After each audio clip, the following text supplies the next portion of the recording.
Ceux qui vivent en Belgique, je pense que vous êtes déjà au courant du fait que l'État n'arrête pas de couper allègrement dans le budget de la culture. Comme si la culture ne représentait rien et n'était pas importante dans la vie de tout à chacun. Je tiens à vous rappeler que la culture est importante parce que c'est ce qui façonne l'humain, sa manière de penser, ses aspirations, son futur.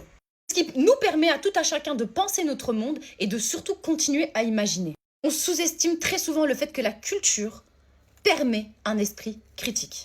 Et donc de ce fait, je pense qu'en tant que Belge, vous êtes aussi sans doute au courant du fait que l'État a prévu de fermer la médiathèque. La médiathèque qui était en charge de la sauvegarde de plus de 400 000 fichiers culturels.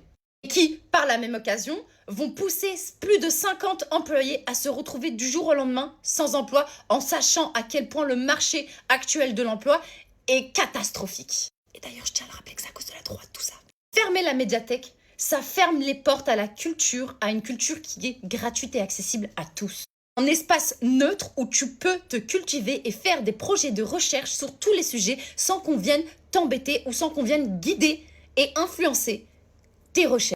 Sans parler du fait que la médiathèque, c'est aussi une manière de sauvegarder certaines sources qui n'existent nulle part ailleurs que dans cette médiathèque. C'est donc effacer également une partie de notre histoire et une partie de notre histoire qui est importante parce qu'aucune partie de notre histoire ne peut être effacée sans qu'il n'y ait de conséquences derrière. Je tiens à le rappeler également que quand la culture disparaît, ça laisse la place à la violence, ça laisse la place à la désinformation et ça laisse la place à l'obscurantisme également. On vit déjà dans une époque où la désinformation règne, où la normalisation des paroles violentes, des idées violentes d'extrême droite est normalisée au sein de la société. Et aujourd'hui, avec la disparition de milliers de fichiers historiques qui ont été sauvegardés jusque-là dans les médiathèques, vont être amenés à disparaître. La disparition de la culture rime aussi avec un abrutissement de la population, que vous le vouliez ou non.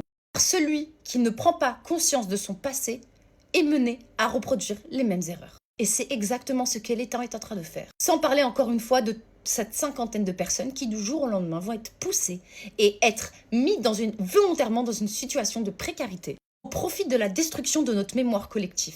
Et sa suppression et sa disparition mènent aussi à vous faire comprendre que seules les personnes, les élites et ceux qui ont les moyens ont le droit à la culture. Supprimer la culture accessible et gratuite, c'est aussi une manière de créer des castes sociales entre ceux qui savent et les ignorants. C'est donc une honte de la part de l'État belge, composé majoritairement de personnes issues de droite et d'extrême droite, de supprimer cet accès à la culture pour tous. Et c'est dans la même lignée que ce fameux décret paysage. Ça vous fait comprendre que seuls ceux qui ont les moyens ont le droit à avoir accès à la connaissance et à la culture.